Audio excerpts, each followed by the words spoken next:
Hi, it's Jade from Saddlebank, and today I'm here at Horses Inside Out to meet Gillian Higgins, and we're going to talk everything biomechanical and how your saddle fit can affect your horse.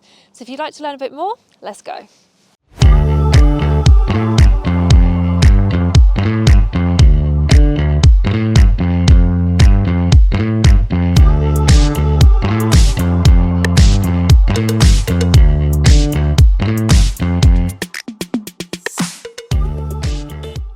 So I'm here today with Gillian Higgins from Horses Inside Out, and we're going to be talking everything biomechanical and also specifically in relation to saddle fit and how that can affect your horse. Oh, that's fantastic. I'm really looking forward to this. And can I just say, Jade, thank you so much for inviting me to appear on your channel. This is it's great to be here. Thank you for having us. That's my pleasure. And how did you get started with horses?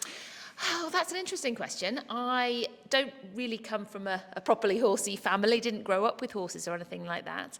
I started learning to ride at the local riding school when my dad went away for work, and he was staying at a riding stable, so I got interested in horses and started that way. After lots of badgering, I finally got my first horse when I was 18. So it was, probably not the your typical growing up with ponies or anything like that. But I think having the opportunity to ride lots of different horses through the BHS riding schools, through Pony Club, and I was very lucky to be involved with some different eventing yards and hunting yards when I was younger. So that was a really good grounding in, getting started riding, really. Yeah, amazing. No, it's really similar to me. I got my first horse at 17, so I had to pass my driving test before I was allowed a horse. So. Yes, yeah. And how did you come to the idea of starting Horses Inside Out? Well, yeah, it's so skip forward quite a few years, and I think one other thing to say is that I did. Thinking about how I started with horses, I had one very, very influential person that made a big difference to me, and that was Caroline Moore. She's a fellow of the British Horse Society, and she literally scooped me up, encouraged me to take my BHS exams, my Pony Club exams, and really encouraged me, helped me with the eventing side as well. So I was really lucky to compete and ride up to advanced level eventing. So having that training side, experience training horses, fitting horses, as well as the coaching and the British Horse Society exam system under my belt, so to speak. That was a starter. And actually, it was sort of when I was riding with horses, I experienced the benefit of having therapy on my own horses, and that made a big difference. That made me think, I really want to get into equine therapy. So there was quite a few branches going on. And when I was qualified and working as both a coach and a therapist on my travels, I realised that many of my clients could benefit from better understanding of how horses work. So that's really how it started. I started off just doing very small workshops for my clients, and indicated with a little bit of paint here and there to help illustrate the points. And it was a snowball effect, basically. Each little presentation I did led to another one, and before I knew it, I was painting horses and travelling the world doing lecture demonstrations, and it's just been, wow, such a fantastic journey. But I will say that I think I am so lucky because I am able to combine my passions in life, horses, anatomy, training and the welfare of horses.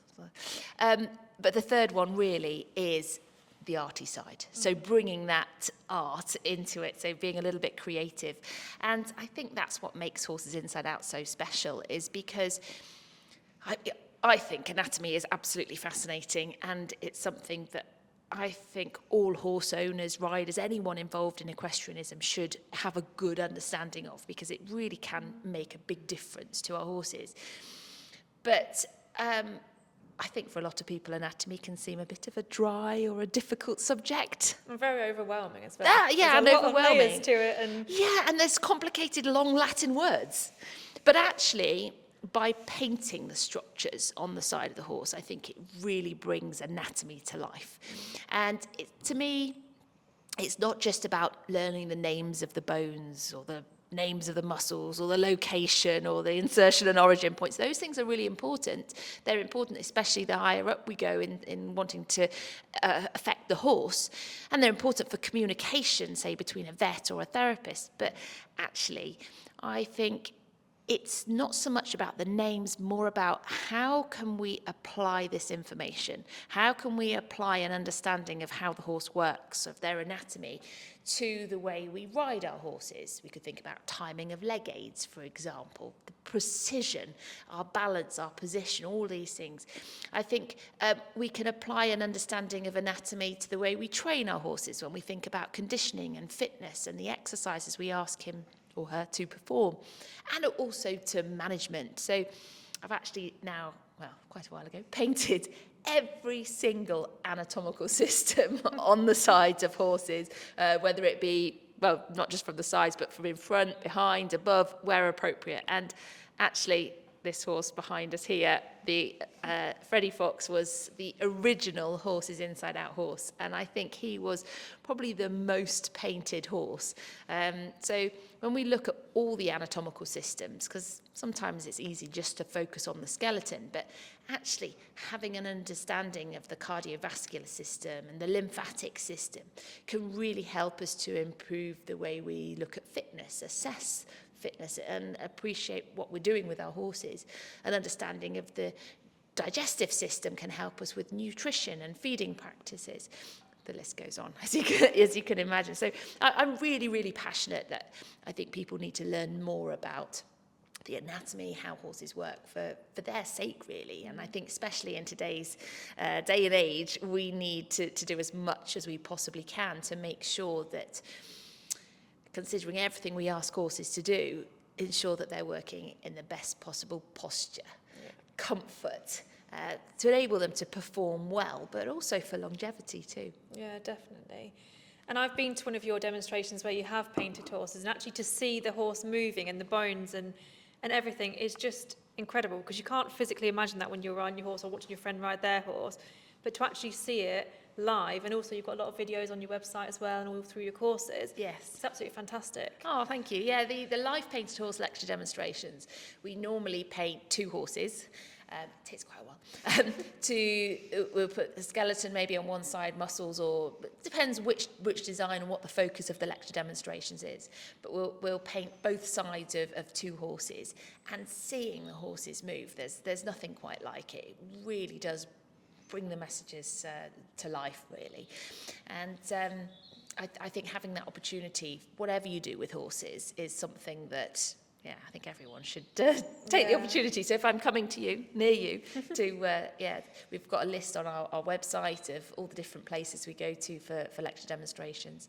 But as well as that, like you mentioned, we have videos on the website. So in 2021, we set up the Horses Inside Out Academy, which is our online learning hub, really. And there's so much video content, courses, webinars, lecture demonstrations. There's so much. So whatever level you are or whatever your interest is within equestrianism, there's something for everyone. And the academy is free to join, and there's loads of free content on there. So yeah, be good for your members to have a look at that. No, it's brilliant. And like you said, if you're into colouring and things, you've also got colouring books with the muscles and everything. Oh, have you seen Exploring Equine? Let me just get this book, because I think you'll like this one. So this is Exploring Equine Anatomy, and I did the outlines of different horses, looking at the skeletons, superficial muscles, deep muscles, and I think probably because I'm a bit arty, it's I really appreciate learning through drawing and colouring. So that's the latest colouring book anyway. It's brilliant. And also, like you said earlier about it being, you go all over the world teaching people this. I mean, I've walked into shops in America for some of our saddle fitters in America, and I've seen your books on the tables there. Oh, that's and it's fantastic. Just, it's incredible that people are interested and they are starting to learn a little bit more about their horses and what's actually underneath. It's not just about sticking a saddle on it and off we go. Yeah, what is the function underneath, and how, like you say, how can we get the best out of our horses and the longevity? So can we talk a little bit about how a saddle fit may affect a horse's back? And yeah, absolutely, yes. I think it's interesting. There's obviously a saddle, there's the rider's weight, but and like you said, is I think as soon as you add the weight of the rider and the saddle onto the horse's back, it is going to affect the horse's posture. It's going to affect their balance, their ability to move. So it really is up to us, horse owners, riders, whatever we do with horses, to take responsibility for their health, their conditioning, and every aspect of their care. And I think that saddle fit is massively, massively important. So I think the best thing is if I show you actually on Freddie, because he, as I say, he's a very special horse. So shall we move over here and have a little look at his skeleton? Perfect. So this is Freddie, the original Horses Inside Out horse, who was your own horse. Yes. Can you tell us a little bit about him? Yeah, absolutely. He was a very, very special horse. He was my heart horse. I had him from when he was 5 until he was until he was 25. It was in 2021, unfortunately, that he passed away. But he was the original Horses Inside Out horse. He was the first horse that I ever painted. The pictures on the wall there, those are all of Freddie. He's the one that's had every single anatomical system painted on him. He appears on the front cover of all of my books. And do you know what?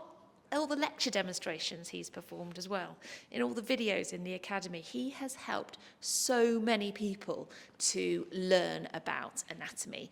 And really, lots of people said to me, you're going to have him as a skeleton. But for me, it was obvious. It was important to do this because he's helped so many people. It's just right that he should carry on. And it was a really interesting process. I've learned so much more about him, after life, as well as knowing him inside out throughout the whole of his life. And it felt such a privilege to be able to build and have his skeleton. So it's incredible. Yeah, so much we can learn from him. And what was he? What breed was he? How tall So was he was a 16-1 Hanoverian event horse. I competed him up to intermediate level eventing in his day. Late in the later years, he did dressage, show jumping, and then towards the end of his life, he was a happy hacker. And actually, my dad rode him, and he rode him all through his life, really. But in the last few years, he was the sole rider, and I always used to joke that two veterans enjoying the countryside together. But he was a fabulous horse. He really was. Much loved, and he was brilliant in the lecture demonstrations. He loved to be centre of attention, and he was just such a friendly person on the ground, and really nice to interact with. So yeah, really, really special that he can carry on. I think that's the thing, teaching about anatomy. He's very, very special. So but yeah, like you say, very important that you can still use him, and obviously he can help other people learn more. Absolutely, yes. So what can he teach us today? Well, you were interested in about the saddle, weren't you? Yeah. I think that's the thing. And so if we focus really on this area, first of all, well, what are we actually sitting on? We'd say the horse's back. But what is the back? We actually can look at these vertebrae and see that they will change shape slightly, and that's where we see different sections of the spine. So the spine can be divided into 5 different sections. Obviously here we have the neck or the cervical vertebrae, we have the thoracic, coming through to the lumbar, sacral, and then finally the tail vertebrae. When we say the back, we're really just referring to the thoracic and the lumbar section of the spine. But it's interesting to see the variation through that section. In relation to the saddle, we're not sitting on all of it. Obviously, it's really this sort of middle to back part of the thoracic region that I think is most important to understand. And I think when we look at the thoracic vertebrae, there's one really big difference of these vertebrae compared to any of the others, and that's the ribs. Yeah. And we talk about sitting on the horse's back, but I'd like to maybe ask you, are we really sitting on the back? Or are we sitting on the ribs? Well, I mean, I don't know if horses are really designed to be sat on at all, but obviously the ribs hold all the organs and the weight of the horse. So this part of the back is technically probably the strongest because it's designed to help support. Oh, yeah, it's interesting. Yeah, because if you take a horse, did you know actually the back has evolved to carry weight? Oh, right. Yeah. Interesting. Not the weight of the rider. So many people, when I say that, I say it's almost as a bit of a joke. Did you know the horse has evolved to carry weight, not the weight of the rider, but the heavy weight of the digestive system and the hind gut in particular, like you say, supporting the structures underneath. But when we look at the evolution of the horse, this very rigid back, because there's very, very little movement between the vertebrae, happened around the same time as the horse evolved the very, very heavy hind gut. So a horse that weighs approximately 500 kilograms, that's normally something that's around 15, 1, 2, that sort of size. The contents of the digestive system, the contents of the abdomen, including the digestive system, would weigh approximately 150 kilograms. So this is why the horse has got really such a rigid back. And the ribs protect, obviously, the lungs are really important for breathing. But yes, it's all about supporting and carrying weight. But the interesting thing is, not from above. The horse's back has evolved really well to carry weight that's slung underneath it.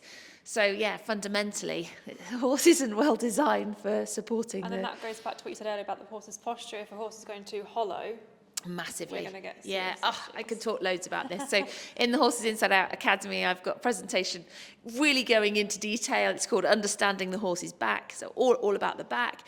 We've got another one all about kissing spines. We've got one called Muscular Misconceptions, which is all about the muscles around the horse's back related to saddle fit. So there's loads and loads in there. And the other one that I think anyone riding horses should watch is understanding and improving your horse's posture.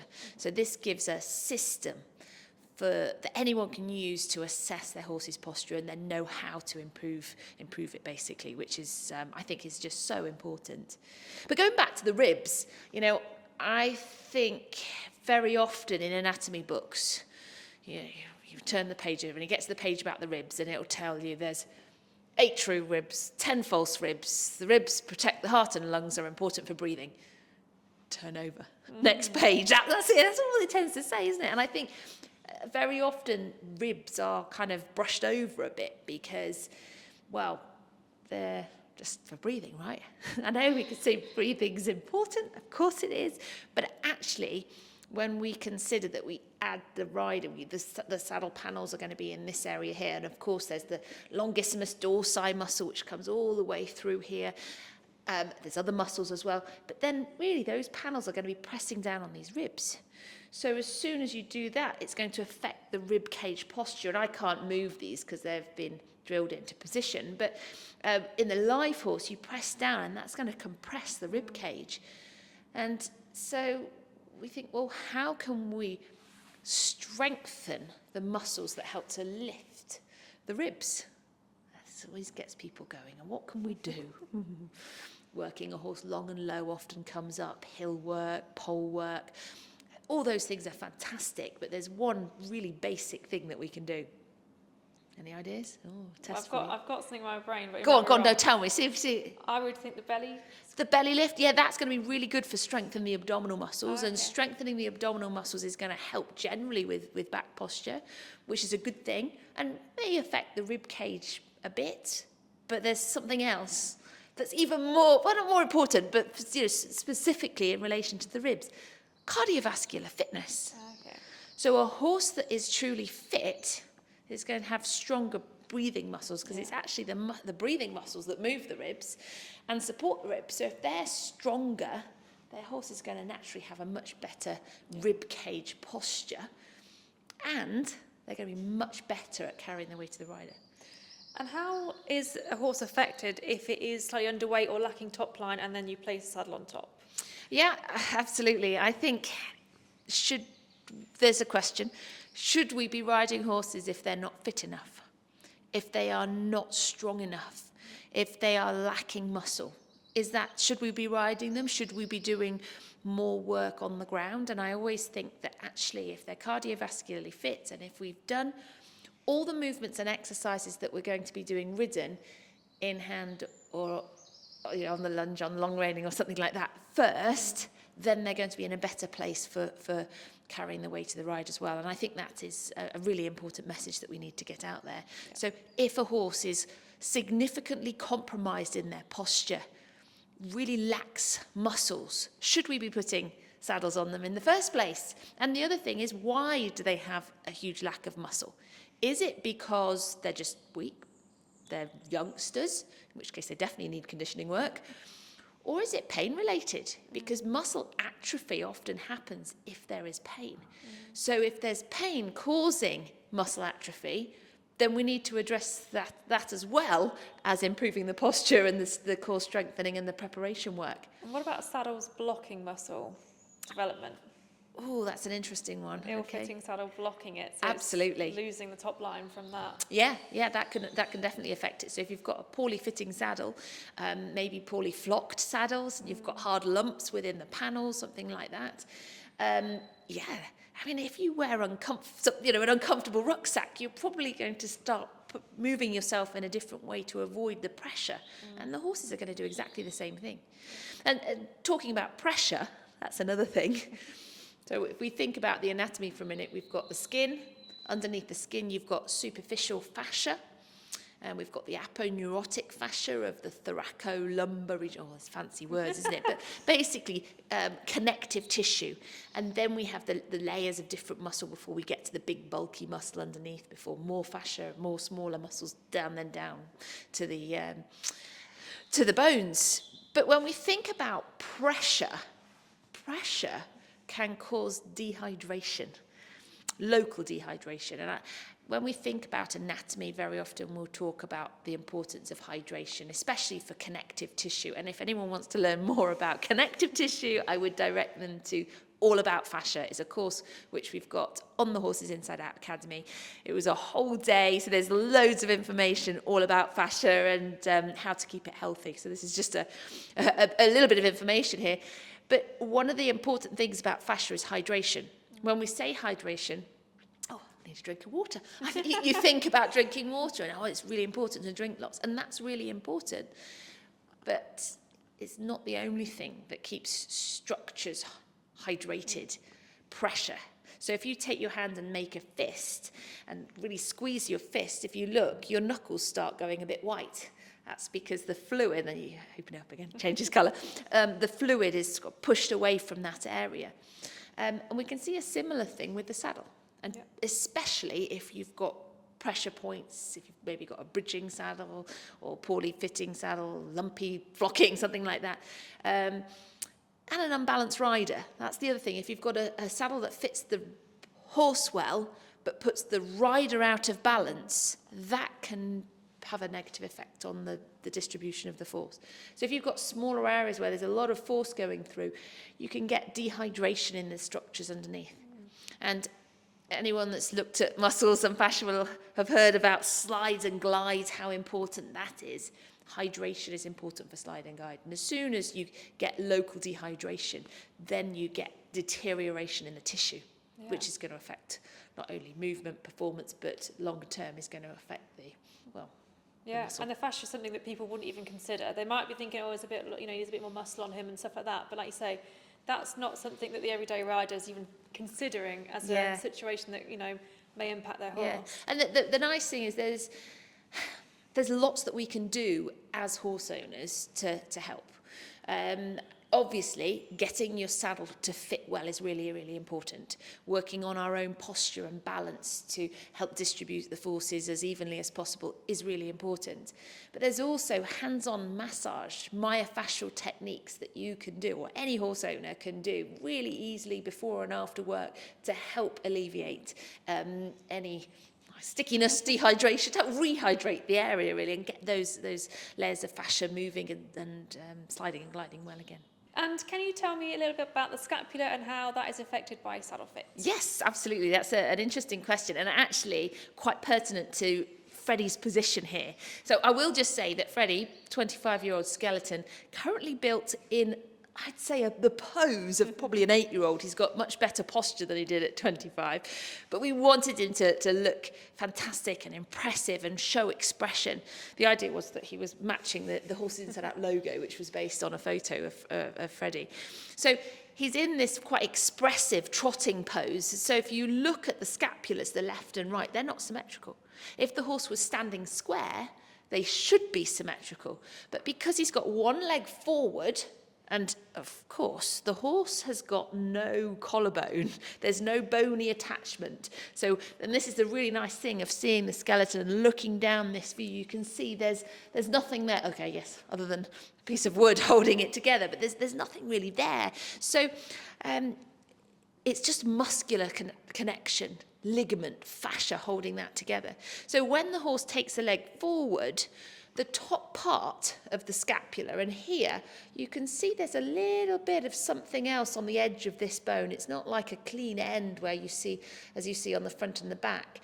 And that's because there's actually a cartilaginous extension on the back part of the scapula.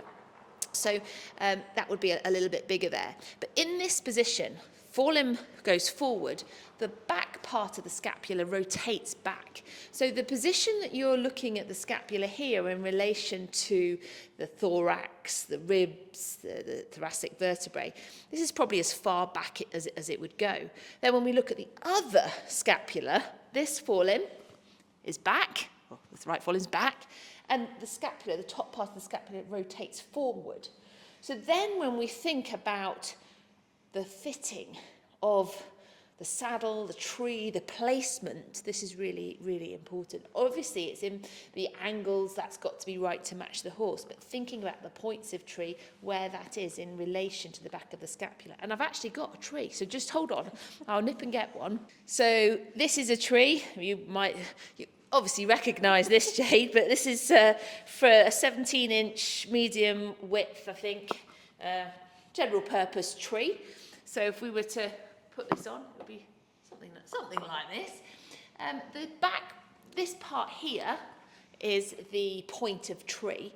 And it's really important that that doesn't interfere with the road. In fact, could I ask you to go around the other side?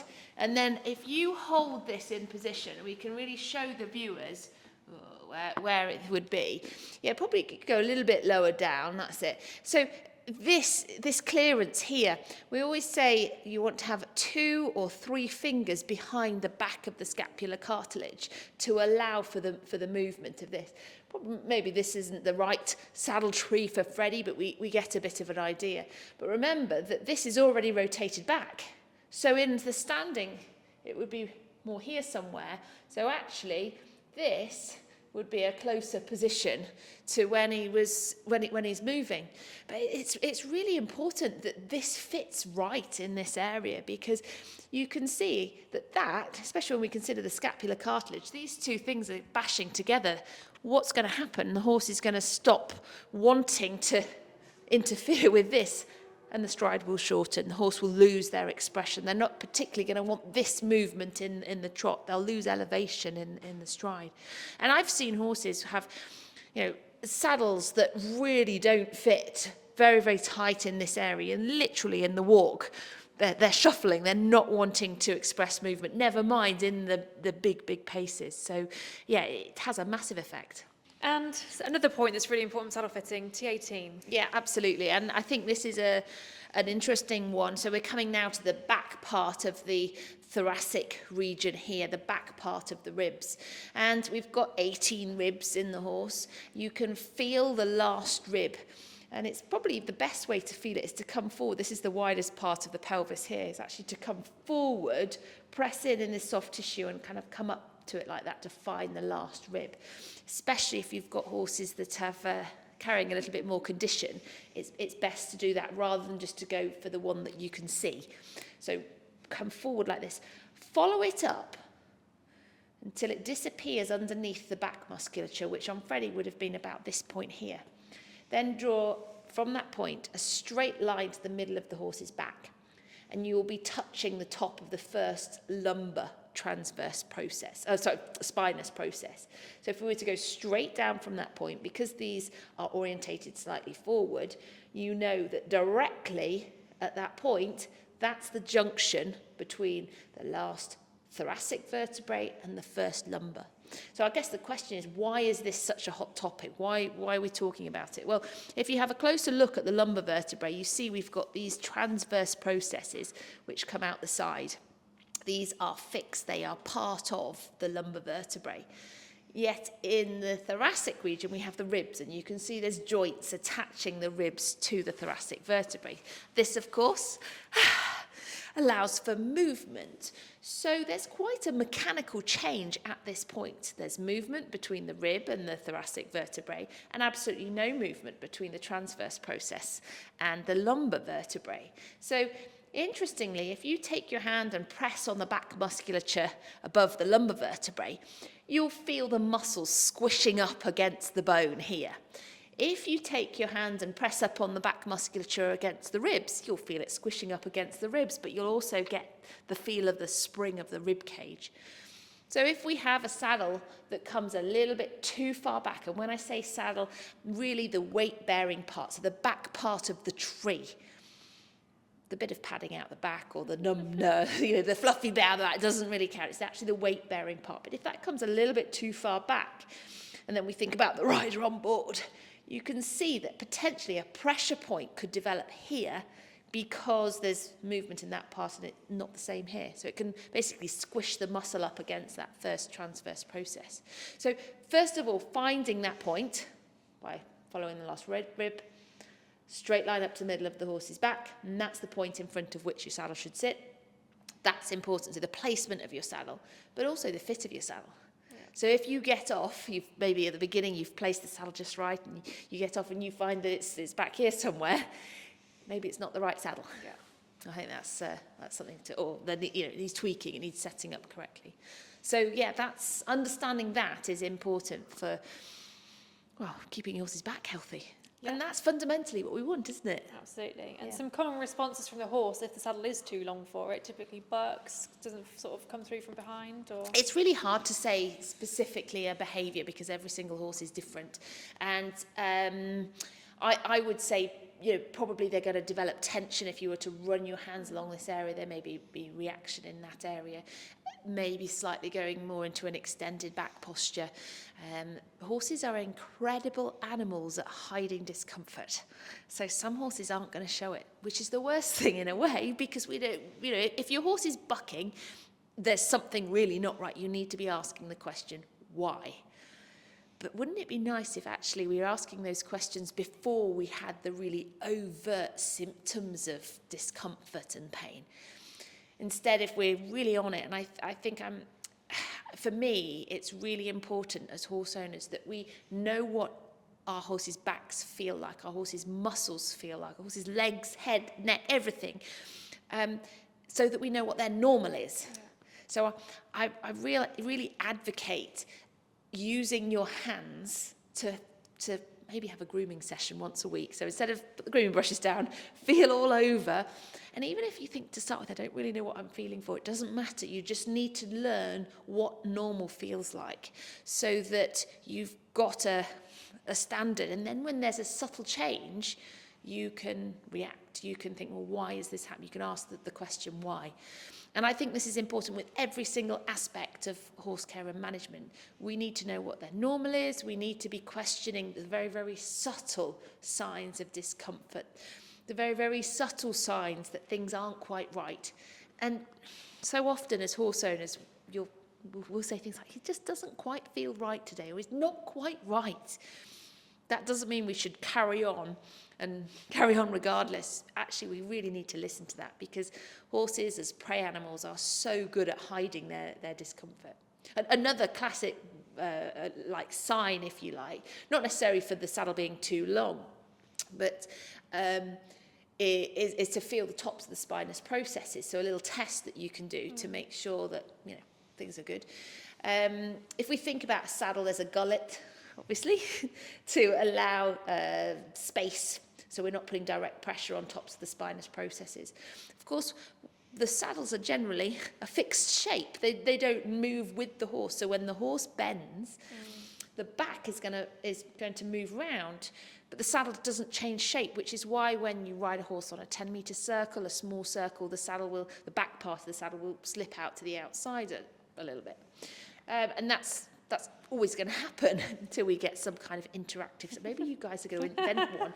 A saddle that bends left and bends right. It's got some kind of reactive side. But until we have that, that's going to be a normal thing. The back moves, the saddle stays the same shape. But if your saddle is always slipping just a little bit to the side, the gullet shifts, the panels shift, and you could have a little bit of pressure either butting up against the side or indeed on top, and particularly if it's always slipping to one side, pressure on those spinous processes, which can cause bruising and discomfort. So a good test is to come along and press down on the tops of the spinous processes. And when you press down on the bone, and obviously you're not digging your nails in, you're just using finger pad pressure, just a gradual, and you're not trying to shock them, it's a gradual increase in pressure and release, gradual increase in pressure and release, and work your way down. A little bit, I suppose, if you were to press on your elbow, press as hard, you could press pretty hard on your elbow, it doesn't hurt, does it? That's the reaction. So when you're working your way down, pressing on the tops of these spinous processes, the names of these bony projections which come out the top of the vertebrae are spinous processes, there shouldn't be any reaction. So if there is, why is there a reaction? Is it that the saddle's slipping to the side? Is it that the saddle doesn't quite fit right? Well, is there something else? And this is I can feel you asking the next question, as why does, if a saddle slips to the side, other than we've said, to the outside on a small circle, if it's repeatedly slipping to the side, what's the cause? Was that the question you were going to ask? Well, yeah, because it could be obviously, like you say, the ill-fitting saddle, and what's the cause of the ill-fitting saddle? It could be a variation to things. It could be too wide. It could be the shape of the horse, shape of the tree, mismatch. Or, like you said earlier, if a rider is slightly off to one side. Or, and probably I think the biggest cause of saddle slip, the horse isn't sound.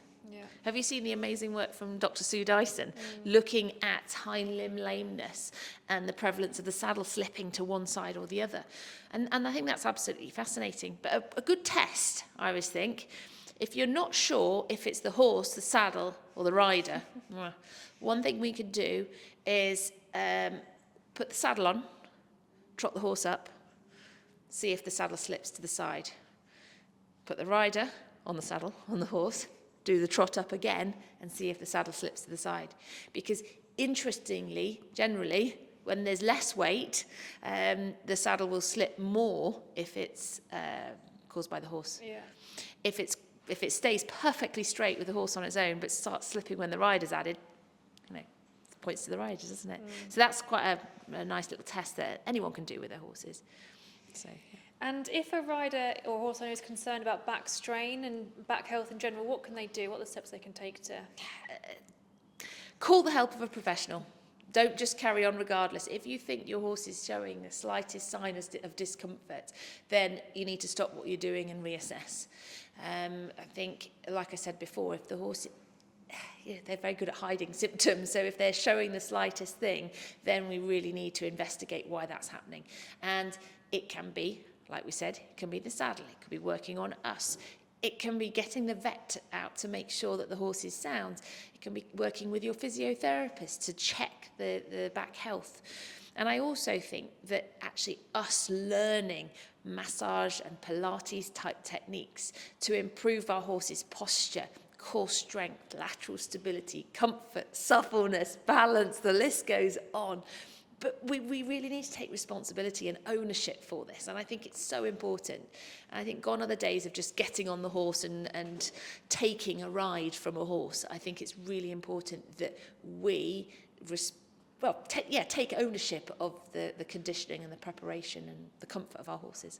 And it's not just the saddle we need to think about nowadays. We also need to think about the bridle as well to give an overall picture of the horse. So yes, absolutely. And I would say the girth, breastplate, any other piece of tack or equipment that we use with our horses, head collars as well. Yeah. But yeah, understanding the anatomy of the head is something that I think is fascinating and for years wasn't very fashionable. But it's interesting when we look at the skeleton or any other anatomical of the models, when we study the anatomy. Here's a question. At what point does the head end and the neck start? Are you going to do a single cut? Are you going to cut through the joint line? Or, is this bit here we're going to say there? Or are we going to, and it's interesting when we look at the muscles that come through, and it's great with the skeleton here. I was really pleased to have his hyoid apparatus to include that. But it's fascinating when we think about the muscles, the tongue even, the connections through into the neck. There's no clear, the head's Yeah. stopped and the neck started. So the connections of the head through to the rest of the body via the muscles, the fascia, but also the bone and the digestive, respiratory system, nervous system too. So it's important that the horse is as comfortable as possible with their heads, with their bridle, with any piece of equipment that we put on them. And I think probably the point to make is that we use pressure with training, but it's about pressure release. So if we apply a leg aid and the horse responds, you remove the leg aid. If you want the horse to change something with his head and neck, you apply a little bit of pressure onto the bit. As soon as the horse responds, you release. So that release is really important. So the point with the fit is making sure that any pressure that is applied is wanted pressure and that it releases again.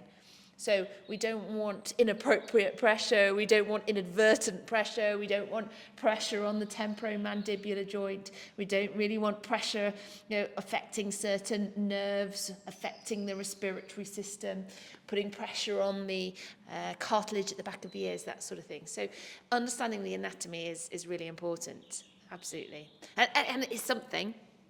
Do you know what, actually, I've got a model that I need to show you, which Perfect. you're going to love. So this is a model that I made. Originally, there was a pony skull, and I used plasticine to sculpt the muscles, the nerves, the blood vessels, the external anatomy, basically. Then we 3D scanned it, 3D printed it. But it's been absolutely fantastic. I called him Poseidon. So this model is called Poseidon because I think he looked a bit like a Greek god. And the great thing is, as well, we've got the structures at the back of the mouth. So you can see the tongue, the attachment into the hyoid apparatus.